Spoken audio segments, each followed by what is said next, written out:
Hello, hello. Hopefully, everyone is doing okay this morning. Um, let's see here. I want to make sure that I am coming through loud and clear. So, if you could please let me know in the chat if you can hear me okay, that would be very helpful. Um, so, as you can see from the title, I want to take just a few minutes on this lovely Friday afternoon to discuss what's going on in Maui. Um, I am still currently uh, in the uh, in the other house. We are actually covered in paint. That's why I'm not live right now. Um, or I'm sorry. That's why you don't see me on the screen right now. And I'm also working on the back end, all of the different channels that I'm streaming on. So it looks like I am live on Rockfin. So hello to our Rockfin followers. Thank you for that. To our YouTube followers, thank you for that as well. Just a couple of things I want to remind people. We are currently on our second strike on our main YouTube channel. So we do have a backup channel. It's called Book of Hours Media. It's right on YouTube. You can't miss it. So please go there and hit subscribe or follow, uh, just in case we lose this channel. And with some of the things that I might be talking about, we may. So, but I'm not too worried about it. We have so many different projects that are, on the back burner right now. What's front and center for us is the new house. We have spent the last 2 or 3 days priming the house and fixing the ceiling so that we can paint um, this one huge room, which is going to be a dedicated music room and a dedicated creative space. One of our many creative spaces in the house, but it needed to be repainted. So we're doing that ourselves to save a little money. Contractors are expensive and they're very slow, and we're running out of time and we're running out of money. So we just decided to do it ourselves. And that's why I'm not on camera, because I'm a complete mess. I have paint in my hair, paint under my fingernails. I'm just a mess. So I don't want that to be a distraction from some of the things that I want to talk about today. Um, so let me just uh, check my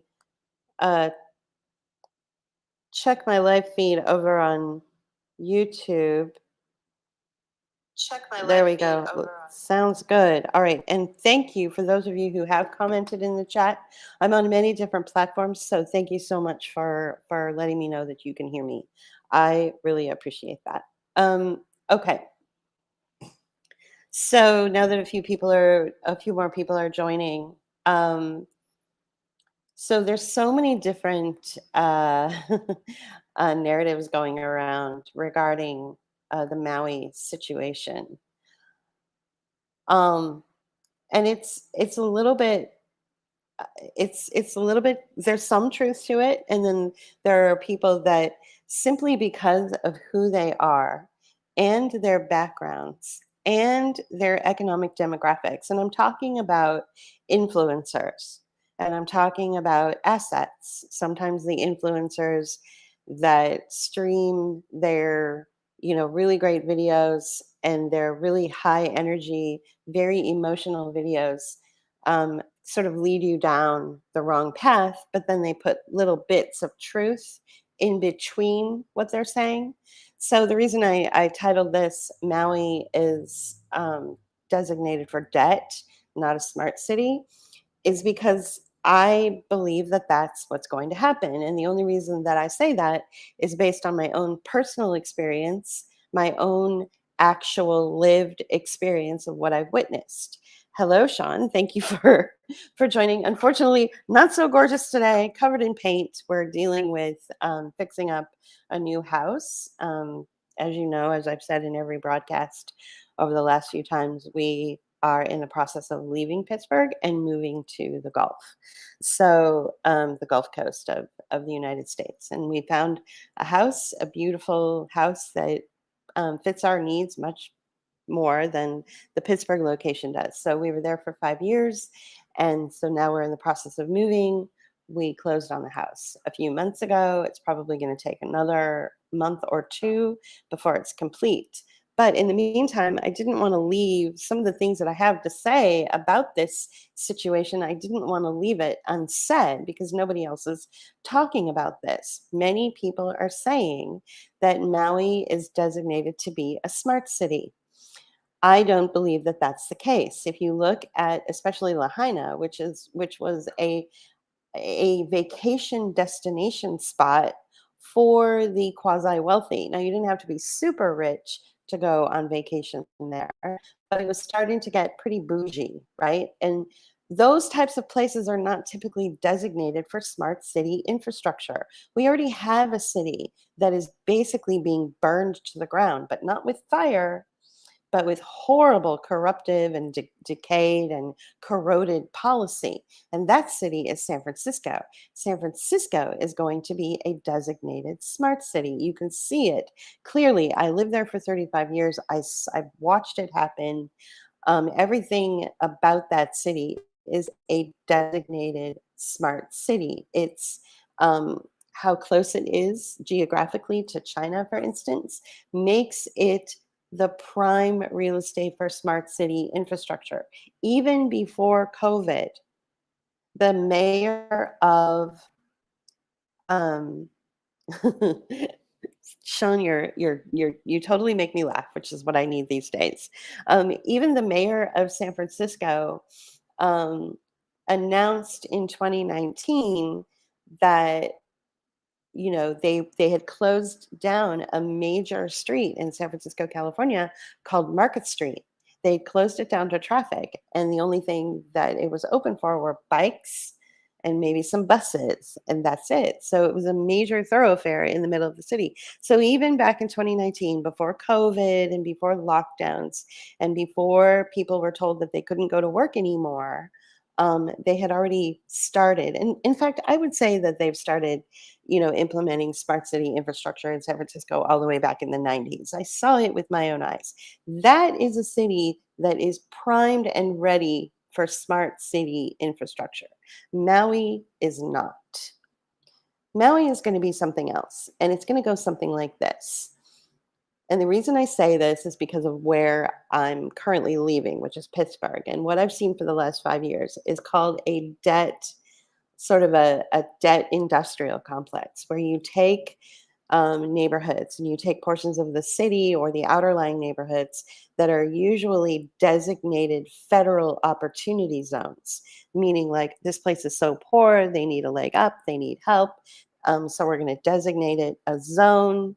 And then within that zone, you can then open up basically money laundering schemes, which have to do with nonprofits, incubators, and banks that no one's ever heard of, which will then funnel money in from either through, from wealthy people or either through uh, the tech industry or through bigger banks or through bigger nonprofits or even through tax incentives.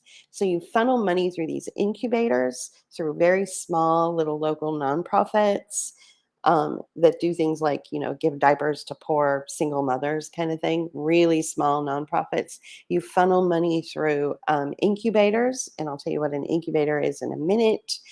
Or you funnel the money through these really, really tiny, tiny community banks that no one's ever really heard of.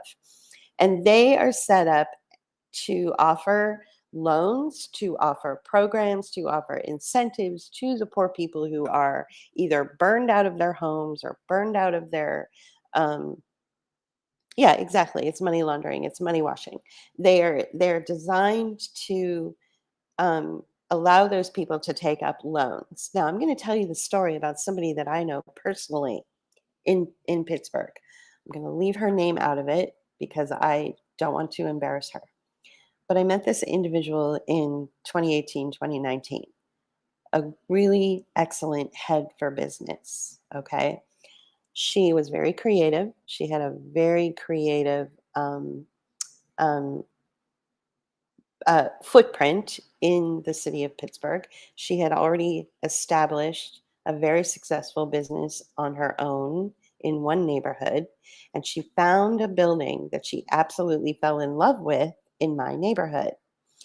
And this building was kind of sold to a nonprofit, like say 40 years ago. I don't know exactly when, but let's say it was like 40 years ago. This building was sold to a nonprofit for like $1. Okay, well, when she said that she wanted to have this building to run her second business in the Pittsburgh area, they jacked up the cost of the building to $300,000. But because she was opening up the business in an opportunity zone, it allowed her to have an option to get a loan to cover the cost of the business. And so for the first year or year and a half or so, it was like an interest-free loan. All right, so this is an individual who's got a good head for business, very creative. Um, that I don't want to give too much away about her. Some of her creative endeavors I didn't really appreciate aesthetically, but many people did, and so I appreciate what she brought to the Pittsburgh community. So she got involved with this incubator. She got involved with some nonprofits, and she got involved with these banks that like no one's ever really heard of, and she took out a loan and she was able to start her business. And for a few months everything was okay. The business did not do well because her demographic wasn't there to support her. Her customer base does not live in an opportunity zone. Her customer base lives outside of an opportunity zone. So they would have to come in to an opportunity zone, which is typically a neighborhood of deep poverty, in order to spend the money to purchase what she needed them to purchase in order to keep her business afloat in order for her to make the loan. So she could never make the loan. So she ended up defaulting on the loan. She ended up not paying taxes for running her business. And this was all done under the marketing scheme of we're here to help you. We're just going to give you money. We're just going to throw a ton of money into these opportunity zones so that small businesses like yours in the Pittsburgh neighborhood can really flourish and really thrive. And she fell for it. And so this is what they're going to do to Maui is when you see Oprah Winfrey going live in Maui, talking to, basketball players who make billions of dollars a year, or talking to other, philanthropic people who have tons of money that they want to open up these funding streams and these foundations and these nonprofit, Power for Maui kind of thing, these websites that are suddenly, popping up out of nowhere where you can donate your money. It's going to be funded through these incubators and through these small banks that no one's ever heard of. It's going to provide a tax incentive for the people who are donating the money. And then they're going to go out to the ravaged communities of Maui, especially Lahaina, and say, now, if you want to keep your property and you want to run your business, then all you have to do is take out this loan and you don't have to pay interest on it for like a year, and then we're going to come back to collect later. Meanwhile, the the popular people like the Oprah Winfreys and the corporations that are donating to these Maui funding streams, they're all getting kickbacks through, in the form of tax incentives, like maybe they don't have to pay their taxes this year. Okay. Now, there's another aspect to this. Okay, so let me go back to my friend. My friend who I know personally defaulted on her loan, cannot run her business, scribbled a note on her business in my community that said, "We're closed, we're done," and disappeared off of the face of the earth. She's running away from her debt. She's evading paying her taxes. And she's on the hook for this, right? She has been forced to I hate to say this, guys, but a very successful businesswoman who had made a strong imprint in the Pittsburgh area, who had everything in the world going for her, very creative, good head for business, has the only way that she can really earn an income is basically by kind of stripping online. She has a very small, like, TikTok account and a very small Instagram account, and she's basically, like, stripping for dollars online. That's what she has been that's what she's been reduced to, okay? This is a system that destroys people, okay? You're not gonna get a smart city in Maui. What you're gonna get is exactly what I just described. Maui doesn't have the infrastructure for smart cities. Maui was a Airbnb, hang out by the beach, go get a cup of coffee at a fancy coffee shop, maybe go into a boutique and get like a really expensive swimsuit, you know what I mean? Maui doesn't have the infrastructure for a smart city. So the Max Egans out there, the Crow House out there, those kind of people, they're totally leading you down the wrong path. Maui is going to set up the same kind of money washing and funding stream that I see in Pittsburgh every day, and which affected my friend so much so that she had to disappear off the planet and it resorted to and had to be reduced to basically stripping for dollars online. And these people are they're so desperate. You get people through desperation, or like in my friend's case, she was really on a roll. She was really successful with her one business already. So she had these vultures swarming around her, telling her how great she was and that she could really make an impact in Pittsburgh if she, branched out her business. So she needed to take a $300,000 loan to do it and pay taxes that she's never had to pay before. She was doing fine. She didn't need any of this, but she fell in love with this really beautiful old building and really wanted to buy it and run her business out of it. I don't blame her.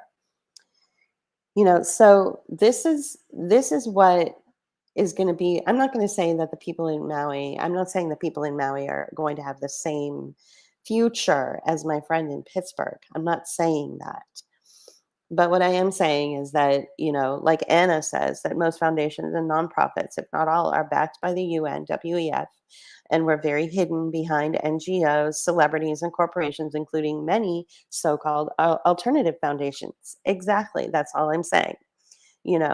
I'm saying this, as well to illustrate that it's not a smart city. With a smart city, you need the infrastructure, and Maui just does not have that kind of infrastructure. You will see it in San Francisco, though, eventually. Right now, they're in the process of clearing out the city. Um, so there's another aspect to this that I wanted to bring up as well. If a place is a designated federal emergency zone or a federal opportunity zone, then and you are within that zone going through some kind of, circumstance, then you are fast tracked. You are fast tracked into Section 8 housing. You are fast tracked for tax incentives, even people on their mortgage. If you pick up a mortgage, your mortgage company, they're required by federal law to say, are you impacted somehow by COVID-19? Are you unable to make your mortgage payments due to COVID-19? If so, click here and you will have some sort of incentive to either, you know, maybe we can put your mortgage on hold for a few months until you're out of your emergency. So these types of events, and that's what they are events. Sometimes they're weather related, sometimes they're economic, sometimes they're health related, but they are events that are created in order to designate a federal emergency system. So the federal emergency funding will then be funneled into, for instance, these lending companies. These lending companies want these individuals to say, oh, yeah, I have COVID, because then they can go back to the federal government and say, look at all of the people that are on mortgages with us, and 80% of them have COVID. We need more funding from the government in order to cover their mortgages. You see what I'm saying? Because the people can't pay because they have COVID because they can't work. It's just a scam. And so they're designating, you know, fast tracking uh, social safety nets like Section 8 housing, like, if you're on a loan somewhere and you've gone through some sort of designated emergency, whether it's COVID, whether it's a Maui fire, whether it's a Paradise fire, whatever, the federal government will swoop in and say, this is now a designated emergency zone. And therefore, here are all your incentives. This is why, check it out, this is why your family or even a single person in Maui has been able to slide right into Section 8 housing without a waiting list and without having to go through red tape and bureaucracy. Whereas an individual I know in Southern California whose husband died and was left homeless because he didn't prepare for a sudden death and, he just didn't wake up one day. She's been homeless for 5 years and has been waiting to slide into her Section 8 housing for 5 years.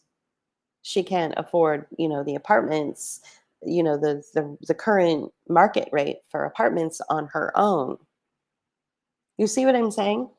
So if she had said, I have COVID, or if the area that she lived in had somehow experienced a wildfire or a flood or something, then she would be living under the banner of a federal emergency. So she would have been able to get in faster.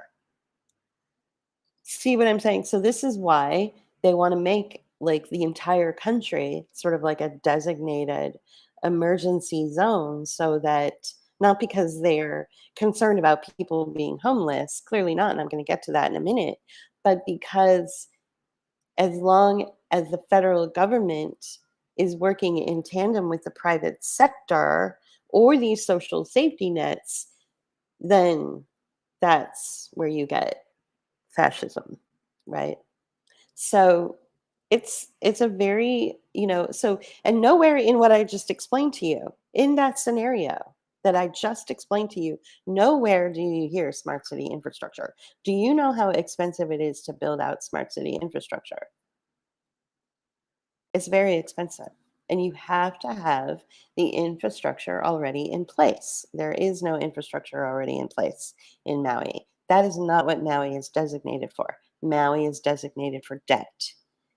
Maui is designated to turn each and every individual who has been affected by the event to turn them into a source for creating debt, which then gives the people like the Oprahs and the foundations and the corporations and even, you know, other interested parties, all sorts of kickbacks and incentives. These people are little gold mines to these vultures. These people who are now unhoused, these people who are the victims of this event, they're little gold mines to them. They're not going to waste their money building in expensive technology and smart city infrastructure. That's not what's going to happen. So I wanted to push that information out there because so many people are just going down the wrong road as usual and leading a lot of people astray. So and now I want to talk about some of the psychological aspects of the emergency, the state of emergency that some cities are in. For instance, Lahaina, Maui is in kind of a state of emergency. There are, you know, zones where people can't get back into their homes, so they're living under this banner of like an emergency victim. So they're living in shelters or they're living, who knows what's going on with them. There's also, a large swathe of the population that's missing. Obviously, a big portion of that are children. Um, so all of this is creating, a psychological effect. All of this is creating neuroses. All of this is creating an emotional vulnerability in these people, anxiety, tension. And when you have that, you open up that sort of situation, you open it up to chaos. When people are vulnerable, they don't have their head on straight. They're too emotionally involved. that's when chaos is able to really come in and uproot things even more. So whether these are chaotic endeavors from, the Oprah Winfrey's of the world, or whether they're chaotic endeavors from, people who are just trying to take advantage of a bad situation, right? So what's happening in San Francisco is the exact same thing. You've got so much chaos and you have so much corruption within the leadership there, from the mayor all the way down to the various supervisors that are supposed to represent each and every district within that small city, which is only 49 square miles. And it's three quarters surrounded by water. And it's a major international hub. That's why it is going to be a designated smart city and not Lahaina. Um, but what you have there too is another, like, something else that's happening on an emotional level that not too many people are talking about. And you've got all these citizens that live in these certain neighborhoods that are out there with their phones and with their recording devices. And they are taking pictures and taking video of what's actually going on in San Francisco. And no influencer like Max Egan and no asset like other people are even talking about it. Do you realize yesterday that there were 18 body bags that were removed from SROs? Do you know what SROs are? They're single room occupancies. So you guys know what happened in San Francisco a couple of years ago, right? A harm reduction policy was created and it's federally funded, right? And it's funded through the HHS. It's called harm reduction. And they took these single room occupancies, which are, typically a couple of hundred a night, whatever, and they turned them into safe spaces for drug addicts to go and do drugs. So it's kind of like the Wicked Witch in the middle of the forest luring Hansel and Gretel into the gingerbread house so that she can cook them alive. That's exactly what it is. So these drug addicts were lured into the SROs for free, where they could safely, under this policy called harm reduction, safely do their drugs. And yesterday alone, they pulled out 18 dead bodies from the SROs. 18 dead bodies in one day. And yet no one's talking about it. Where are your influencers talking about what's going on in San Francisco? Cafe International, which was the very first cafe in the middle of the Haight district, where I gave my very first poetry reading back in the 90s. The owner of Cafe International announced on his Instagram page, I need to take 5 days and figure out what the fuck to do. This city is being destroyed from within. Um, I'm losing my city right and left. Every single day, I'm dealing with theft. Every single day, I'm dealing with violence of some sort, whether it's from bureaucracy. I'm being fined. My windows are being destroyed. I am in such debt to repair companies that keep having to come in and repair my business. I have to take out loans. Like, this is a guy that's been in business for, I don't know, at least 50 years, let's say. But and an 85-year-old restaurant just recently closed its doors.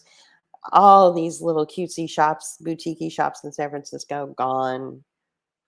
Parks are overrun with homeless people and drug addicts, okay? And there's a real effort to create a narrative out there on social media. They're assets. I want to say that a Facebook page called Baghdad by the Bay is an asset.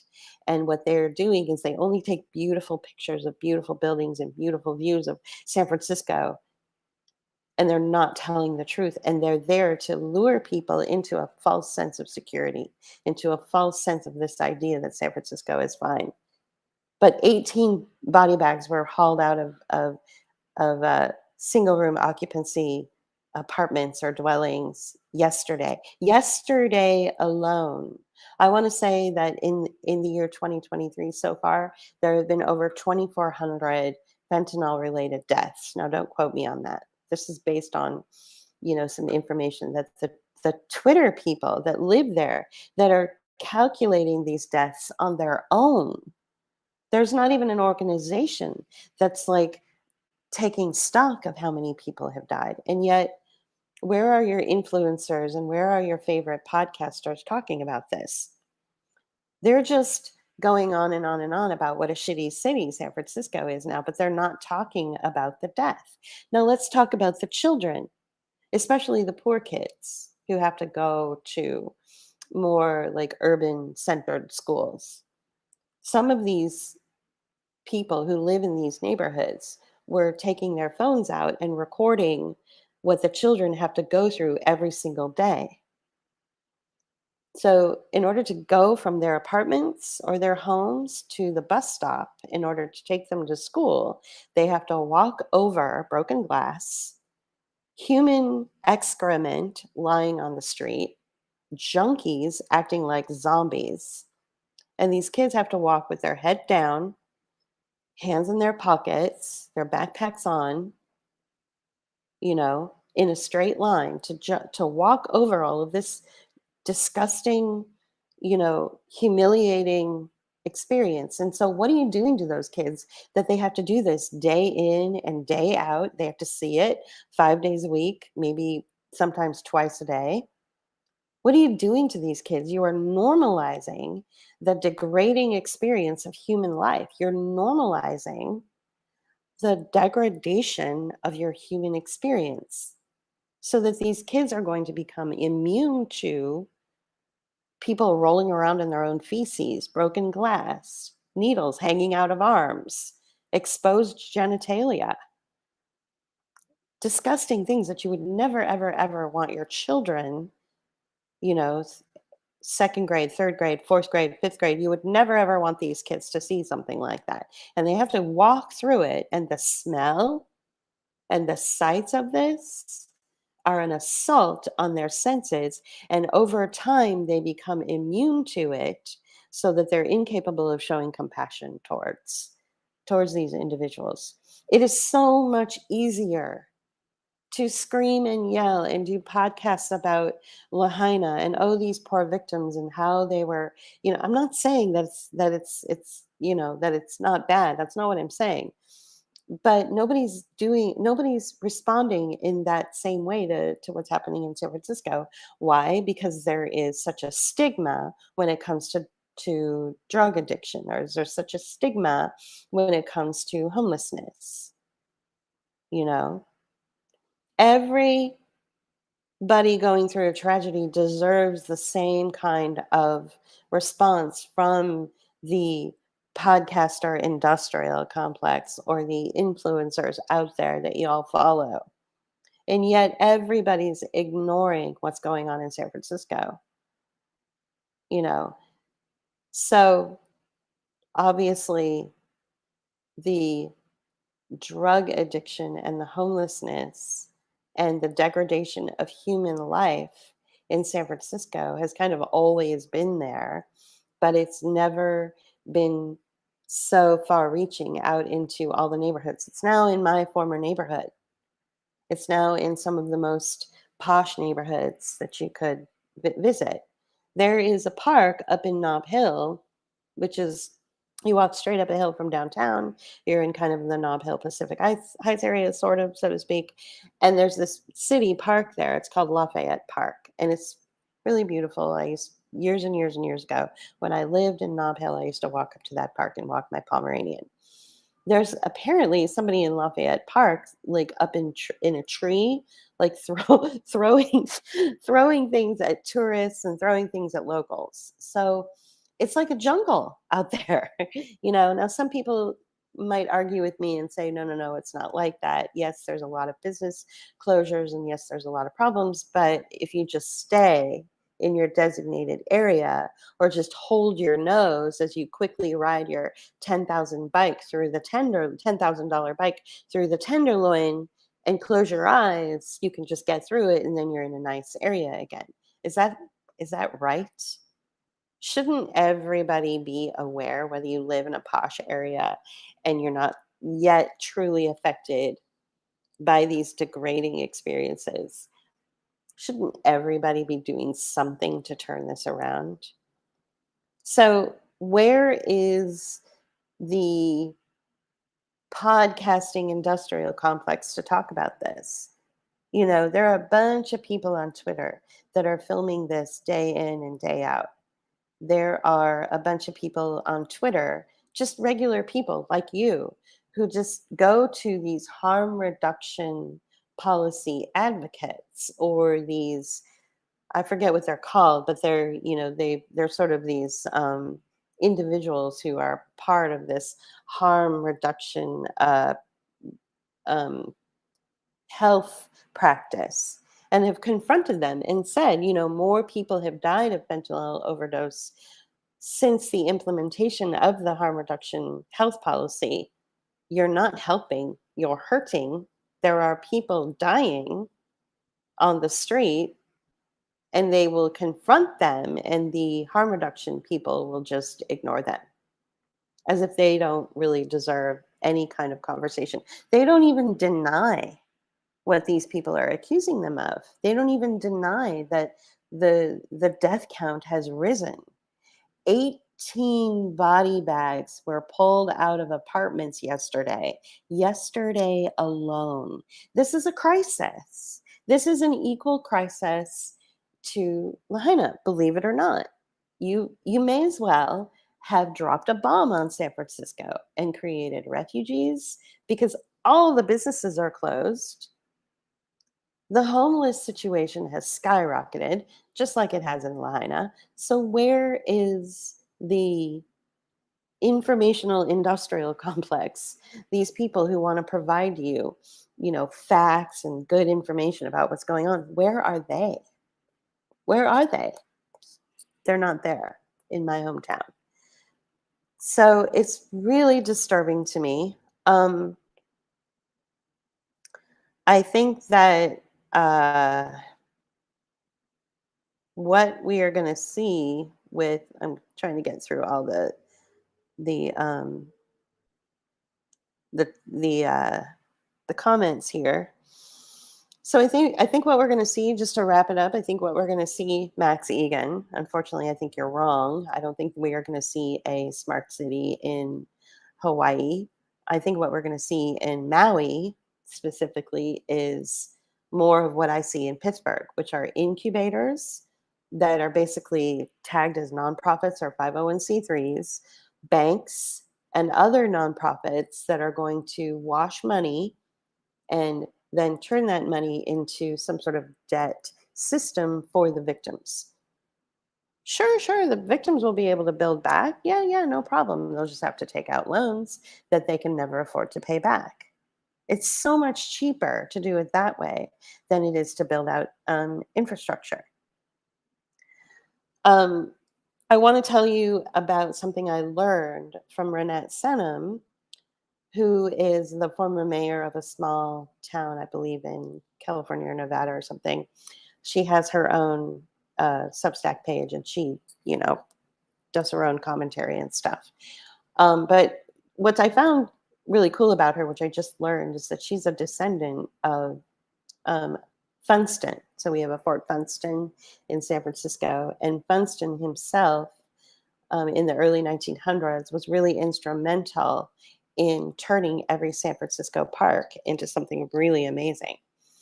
Plus, he was instrumental in capturing um, the Philippine president during I want to say, the Spanish American War. So she's a descendant of this guy. So it makes sense why she got into politics and why she's so successful and all this stuff. She has this name recognition, right? I never knew this before about her. But one thing she talked about was a legitimate incubator scenario that was set up during Katrina. This was over 20 years ago, before incubators um, in your communities of poverty, especially opportunity zones, or your designated poor communities in larger cities like Chicago or New York. Now they're everywhere. But back then, during Katrina, they weren't very well known. And I would say that ultimately Katrina became sort of the test balloon to trial out incubators. But there is one story that she told where an incubator was actually legitimate. And so what it was an heiress. Her name was Martha Murphy. She flew back into New Orleans to her estate only just to discover that it was completely destroyed or pretty much ravaged. The female officers and the UN officers that were there told her to turn around and go away. And she said, "Excuse me, do you know who I am? I'm the heiress of this vast oil fortune. Screw you. I'm going to stay and do my thing." They threatened to have her arrested. They even accused her of looting, which she wasn't. What she did is she brought in her own excavation crew. She brought in her own security detail. She paid for it out of her own money. And she helped her small community build back on its own by privately backing loans to them. Okay. And said, "I'm going to create this little incubator scenario where I will give you a loan and then you don't have to pay me back until after your business is up and running, no interest." And it worked because it was a private citizen doing something for her private community. It wasn't a bunch of nonprofits and banks no one's ever heard of and federal blah blah blah and all this, which is what the incubator policy contract kinds of agreements are made of now. They're comprised of all of these scams, right, that are run through the federal government. So, but she did it on her own. And so I would even go so far as to say that they copied her and then exploited it, which is often what happens. You have something that works for a community and you exploit it. The government will exploit it. Just like with I want to say like the Black Panthers started their own after school food lunch program. And from that concept came EBT as we know it today, which is like a food stamp program. It was based on the way that this, community, which had been marginalized, they took care of their own, they took care of each other, and um, they created an after school system where the kids could have a place to go that was safe. They could be fed nutritious meals. And it was based around food, right? So, oftentimes in communities and in cultures, food is where it starts. And then you have the communities come together, gather around the table, and eat. And suddenly, ideas are discussed, things are written down, people make agreements with each other, and it's all community based. Well, the government co-opted that idea and turned it into food stamps. Okay, making it so that if you are in a poverty or situation, or you only make a certain amount of money per year, then you are eligible for food stamps. Okay, so sometimes it's a good thing and sometimes it's a bad thing. So what they did with the situation with the incubator is they turned Martha Murphy's really amazing idea and corrupted it. They really did. They turned it into a money laundering situation, and I think that that's what we're going to see with Maui as well. Um, so I wanted to correct that and steer people back into the right train of thought. And I wanted to ask a series of questions. And this is a little bit related, but it's a little bit of off the beaten track. So for this Friday episode, I'm already about 43 minutes into the stream. Let's take the next few minutes and let me ask you a series of questions. Is it more likely that local authorities in Maui would turn people away who are just approaching um, an intersection, say on a road where they were reaching safety? Is it more likely that that would happen? Or is it more likely that you're going to eat bugs? Ask yourself these questions. I mean, is it more likely that these sort of money washing or money laundering schemes through incubators, through banks no one's ever heard of, or through nonprofits, where corporations and anybody who's got their hands involved in these funding streams towards the victim of Maui, towards the Maui victims, is it more likely that that will be set up, or are you going to get billions of dollars funded into programs to create smart cities? Which is like if you were a corporate individual, what would be the bottom line? I mean, corporations are they they squeeze every little penny. They don't want to spend any money. They want to look for ways to financialize every little thing. It would cost billions of dollars to roll out smart city infrastructure, right? So, and then is it more likely to create a scenario where you can create a psychological and emotional warfare program by forcing vulnerable children to be a part of a circumstance every day, sometimes twice a day, that erodes their compassion gene or erodes their um, what it means, their idea of what it means to be a human being? Or is it more effective emotionally or catastrophically emotionally to burn them alive?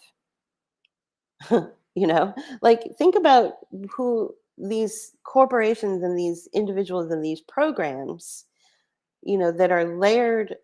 They start with federal, and then you've got, CIA, and then you've got corporations, and then you've got nonprofits, and then you've got banks, and then you've got these little sort of, mom and pop incubator cells. What's going to benefit them more? Burning people alive or creating systems where people feel that they have no choice but to go back into the very thing that financializes them.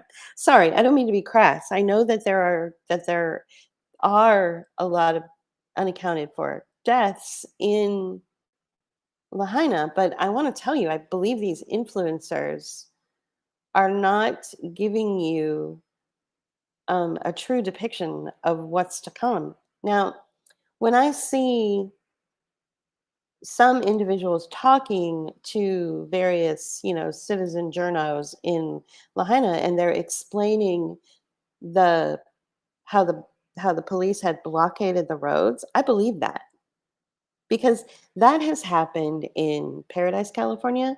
That happened in uh, Haiti. That happened in Puerto Rico. Remember Puerto Rico years ago? That happened during the Trump administration.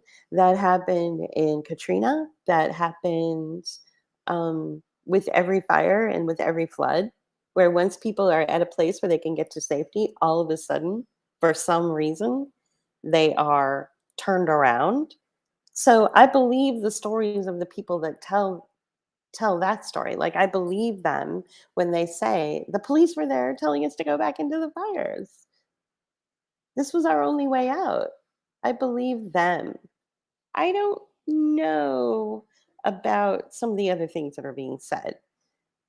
If something is far too emotional and it triggers you to a place where you just are collapsing in grief because, 10,000 burned bodies were found on the side of the road, you might want to your check that, because if it's too emotional and it leaves this visual in your head that's just so horrible, then it's probably not true.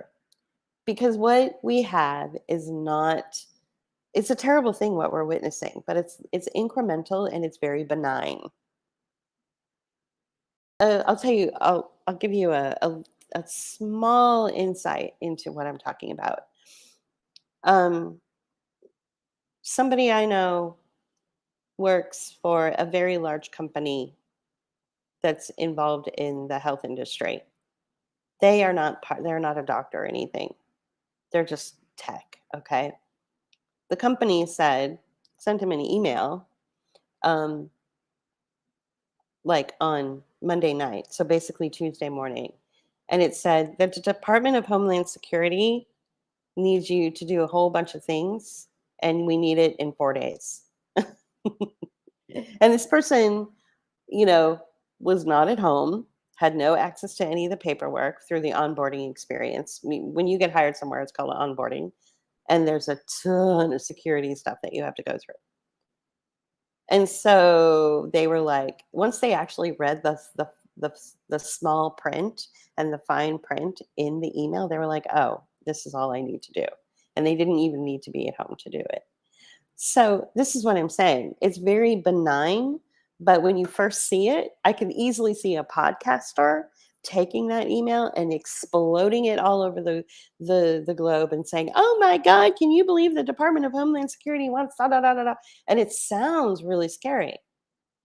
And this person did initially have kind of a scary, fucked up reaction to it. But once they got through the fine print, the small print, and realized what they actually needed to do, it was very benign. It was literally checking off a box. It was literally opening up a link and checking a box. That's it. That's all it was. And suddenly, somebody in the DHS and somebody in the corporation that they work for got their paycheck justified. You see what I'm saying? So much of this is benign. I don't know what the teachers are saying about the children. I kind of don't care because it's not going to be a smart city. Um, and so the takeaway about the children is what is causing you to have the reactions you're having. The lack of information, the lack of communication, and your imagination is getting away with going into all these crazy places, right? It doesn't help that you have influencers slash assets talking about, entire families being burned alive on the side of the road in their cars. I don't believe that. I simply don't believe that, guys. What I do believe is that though there were people who escaped, there were children who were probably left behind, and yes, there were some deaths. I do believe that. But what is very concerning to me, what is more concerning to me, are the people who were reaching a place of safety with their families, and then they were told by authority figures to turn around and go back into the unsafe zones, what I'm just calling unsafe zones, right? And then you have mainstream headlines saying, well, they disobeyed and they lived. So what kind of message is that about? Like, what kind of message are we being told there? I was having a conversation with a local friend of mine about this on Saturday. We were sitting um, on Mobile Bay, and she said, "What does that mean? What are they trying to tell us? That if mainstream media is splashing headlines all over the place that says because they disobeyed, they survived. We're all allowed to see that. What does that mean? Why are they allowing us to see that? So you have to start like being much less emotional about these things and much more pragmatic. I believe the story of UN designated uh, cops or officials directing traffic. I believe it because it's happened in Katrina. It happened in Puerto Rico. It happened in Paradise, California when the fires hit. It's happened in the Bay Area when there's been emergencies. Like I've seen it. Okay. So I believe that. And I believe the some of the victims were told to turn around and go back into the unsafe areas. I believe that. I'm not so sure I believe, a pile of dead bodies by the side of the road. I'm not so sure I believe that. When I'm over here looking at what's going on in San Francisco, when you do have a pile of dead bodies that are being pulled out of SROs, but because there's such a stigma attached to homelessness and drug use, no one wants to talk about the fact that 18 dead bodies were pulled from apartments yesterday as a result of um, overdose. I'm not sure who said, so somebody asked me, so if not burned, where are the people who were being burnt alive and ran to the ocean? I don't know. I'm not talking. This is about how Maui is not going to be a designated smart city. It's going to be a designated I don't know what you want to call it. I don't want to call it an opportunity zone, although they might designate it an opportunity zone so that incubators, banks no one's ever heard of, and nonprofits can launder money in order to bring the people who've been left homeless or the people who've been left, um, without an income in order to give them an opportunity to build their own areas back, but put them into debt in order to do so. That to me, that makes more sense than smart city infrastructure. As far as the bodies being burned alive and piles of bodies and this, that, and the other, there are other podcasters who talk about that, and you can just go listen to them. I don't know anything about it. But what I do know is that there were people that were in their cars. They weren't being burned alive. They were in their cars in a very slow line of traffic, and they were slowly getting out of the smoky area, and they were seeing blue skies, and then when they got to a particular intersection they were told to go back, and then so their only choice they felt was to go into the water. I don't know if they were being burned alive. When I watched them podcasting on their TikTok pages, they didn't seem like they were being burned alive. They seemed perfectly calm and rational, like, um, okay, so you don't want me to go to where it's safe. You want me to turn back around into the smoke. That doesn't sound like someone being burned alive to me.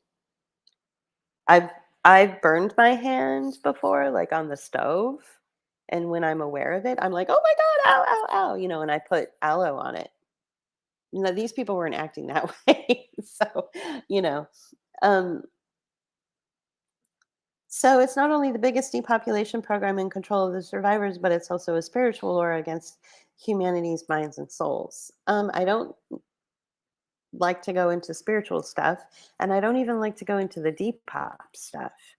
What I like to do is talk about what I know, and what I know is that individuals who are traumatized are easy to control, and individuals who are not given appropriate information, like you all, are easily led down crazy paths of hysteria. So let's get back on let's get focused on what's going to happen, because what's the only reason I say it is because it happened in Pittsburgh, it's happened in neighborhoods in Chicago, it's happened in neighborhoods in San Francisco, it's happened in neighborhoods in New York, it's happened all over the Midwest, it's happened in poor communities all over the South.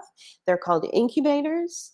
They are a debt industrial complex where you designate a zone as an emergency. They did it in New Orleans.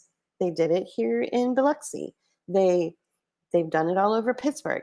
Pittsburgh is just riddled with this, where you have lots and lots of nonprofits that launder money to allegedly help victims or help poor people. And what it really does is it puts them into a debt program or a system where they have to jump through a bunch of hoops in order to have access to things like Section 8 housing. Okay. Yeah, Michelle, I don't know that. There are other podcasters that talk about that. I'm sure those people have gone live and done their own thing as their hair was on fire and they had to jump into the water. I don't know. I'm talking about the debt industrial complex and something that's just totally unrelated to what your favorite podcasters maybe are telling you. Um, and I also am pushing back on what Max Egan said in his latest video, which was that it was going to be a smart city. It's not going to be a smart city. Lahaina was full of Airbnbs and little surf shops and cool bougie coffee shops. So that is not the infrastructure for Airbnb. I'm sorry, for a smart city. San Francisco has the infrastructure for smart cities. And what I want to know is why nobody's talking about the 18 dead bodies that were pulled from apartments yesterday in San Francisco. Why isn't Max Egan talking about that? Why isn't your favorite podcaster talking about that? Why is it that everyone's screaming about the dead children in Lahaina that no one really can, tell you whether there is or there isn't dead children? And yet we have physical evidence of children in San Francisco being traumatized every single day because they have to step over broken glass, feces on the sidewalk, excrement on the sidewalk, junkies that are rolling around in their own feces. Why isn't anybody covering that? There's nobody who is um, covering any of the stuff that's actually going on. Why isn't anybody covering these money laundering incubators that are all over the country, especially concentrated in Pittsburgh, in neighborhoods of poverty? You know, and as far as the missing and the dead in Lahaina, sure, there are always missing or dead people when there is a fire, always. But that seems to be the only thing that people are talking about. And that's not what's making the country profitable. What's making the country profitable at this point is to designate zones that are considered qualifiable for emergency funding. It's why certain individuals can't get into Section 8, and yet other individuals can slide right in within 24 hours.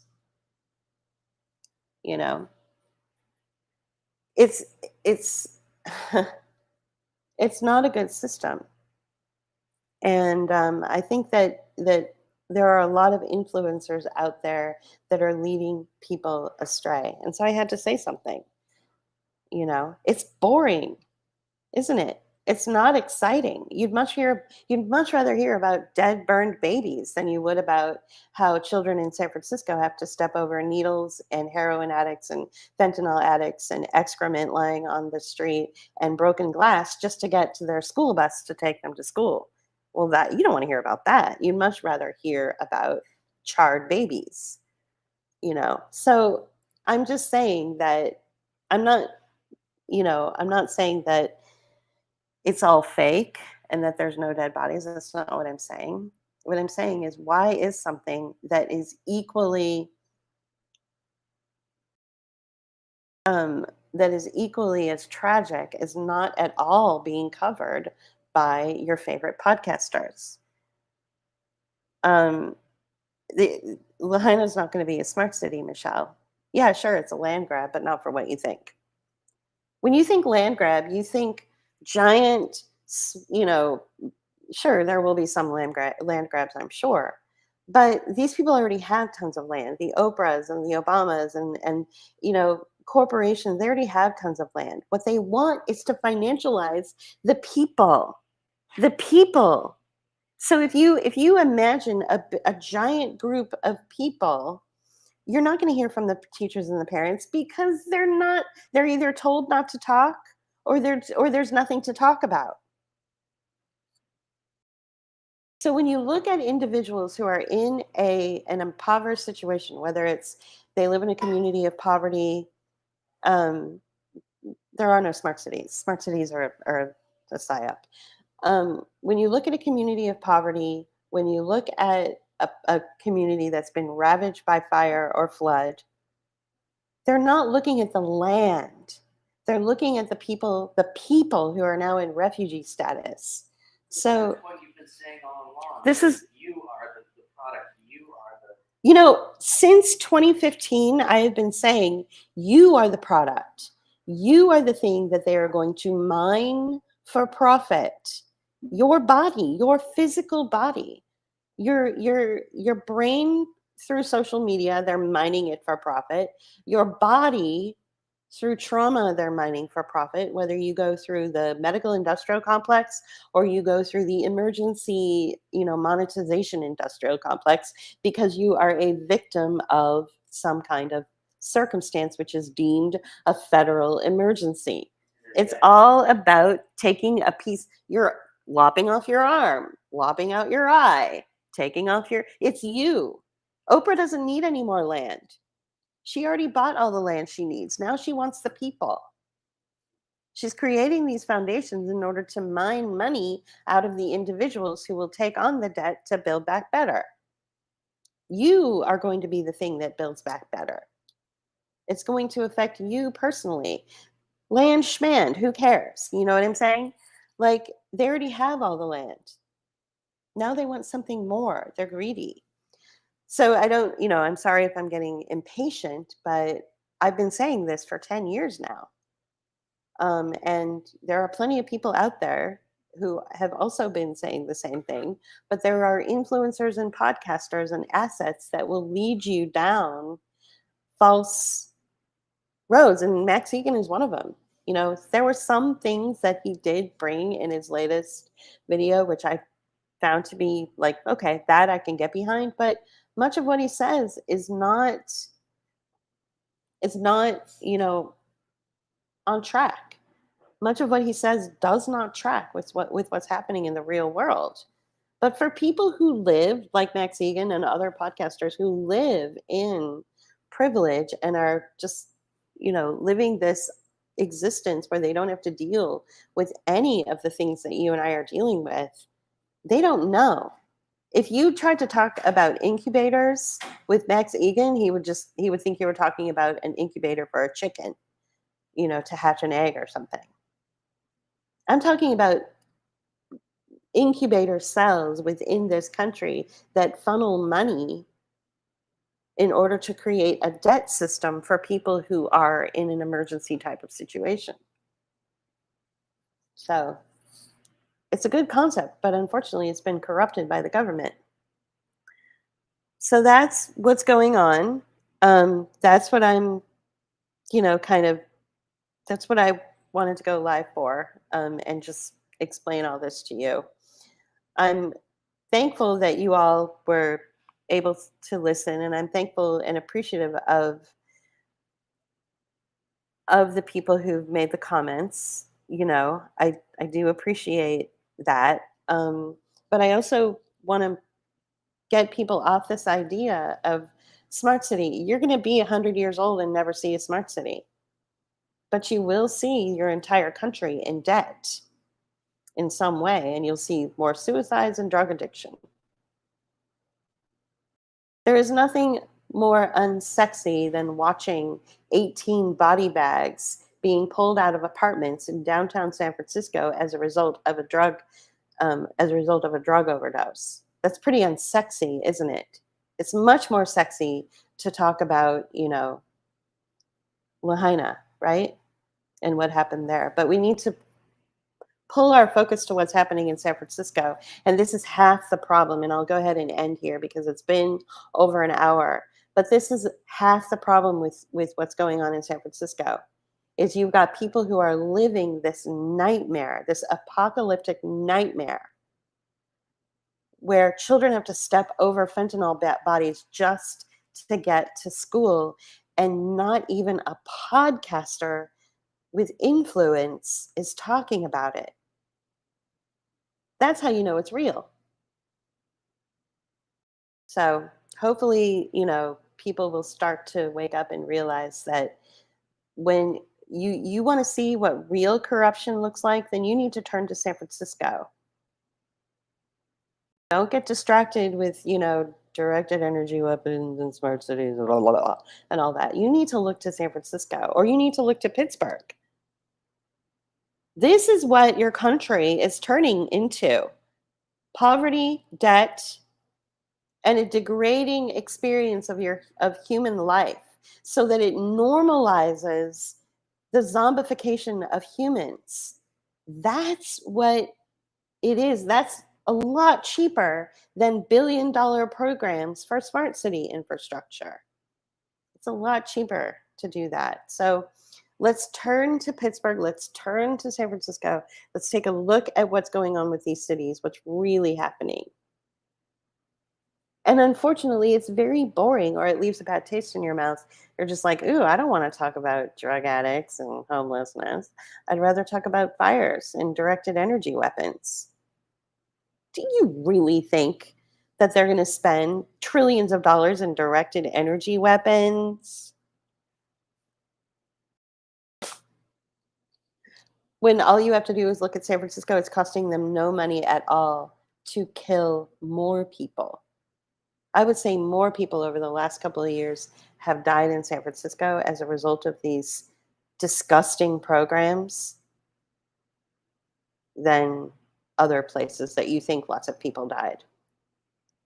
So, anyway, I appreciate you guys tuning in. I'm really, really thankful that, I do have some followers who get it. I just had a brief conversation with a friend who told me she lives in San Francisco and she's just kind of holding on and hanging in there. And, good. Hold the line. Hang on. It's okay. I get it. This is a really, really scary situation, and it's most likely within the next maybe 5 to 10 years we are going to see more smart city infrastructure in San Francisco because it's already there. You're not going to see it in vacation resort islands. You're going to see it in cities that have, that are very, very close to the leader in technology, like for instance, China, right? That makes more sense, doesn't it? Come on. I know you guys can think. I know you're capable of thinking. I think that what's happened over the last few years is that so much information is coming at you all the time. Well, this is your new normal. I keep telling you, I've told you this since March 13th of 2020. Every single day is another 9/11. Every single day is another situation. And every traumatic incident that takes place, you forget about the one that took place before. We are long overdue for a school shooting, right? And I want to say, can I Yeah. add? You can repeat what I'm saying. Okay. So JP's saying something. This comes back to what we've been saying for a long time, and that is it's about the mundane, Right. not the extraordinary. Right. They're gonna So, dazzle you with the extraordinary, right. but what they're gonna fuck you with is the mundane. Right. So once again he stressed something I said at the beginning of this. It's the mundane, it's the benign.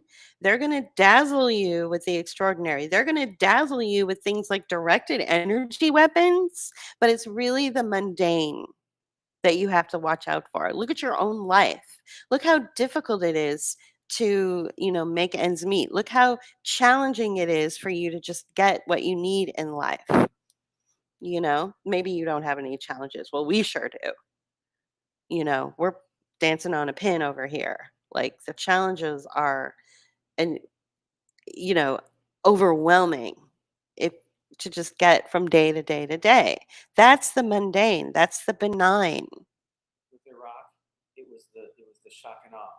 Right. With So, 9/11, it was the collapse of the buildings. But what happened after that? right. The money was made from debt and Right. misery. Right. Both of those cases. Same thing with Afghanistan. Right. All of those are the same playbook as what's going on right now, but now it's being directed directly at us. Right. So it's the same playbook as 9/11 and the invasion of Iraq, shock and awe, the collapse of the buildings. And then, of course, what comes after is the mundane, the benign, the box checking, the boring, you know? So, yeah. So I want to, make sure that people understood that because it's easy to fall into the trap of allowing these other circumstances to take hold of your own life, and then when your own life is falling apart, you know anybody who doesn't have a roof over their head right now, anyone who's even the slightest bit unhappy, whether you're unhappy in your relationship or your job or your situation, you need to put all of that aside, all of this, dazzling Lahaina story and all this bullshit. You need to put that aside and focus on yourself. And if you have to go through some systems of some boring, benign, troubling, difficult box checking systems in order to get where you need to go, in order to take care of yourself, like we've had to do a few times in our life, you're going to have to do that, or else you're going to just find yourself on the street one day wondering, what happened because you cared so much about Lahaina. You know what I'm saying? So I think that a lot of these influencers and these podcasters are designed, they're put there as assets to keep people from focusing on what's happening right in front of them. Now, there are some very good, informative people out there, and I've mentioned them before. I don't need to mention them again. And I would recommend that you do follow them because they will tie in circumstances and situations that will directly affect you. So that's a good thing. Um, but not Max Egan. He's not doing anyone any favors. All right. I want to thank you again for listening today. Follow up with questions if you have. Leave a comment on whatever platform you're listening in on. Leave a comment. I check comments pretty regularly. I can get back to you. Anything else that you might want to add. I really, really do appreciate the feedback, the comments, the focus, the listening, everything. And I hope that everybody's doing well. All right. Talk to you later. Have a happy weekend.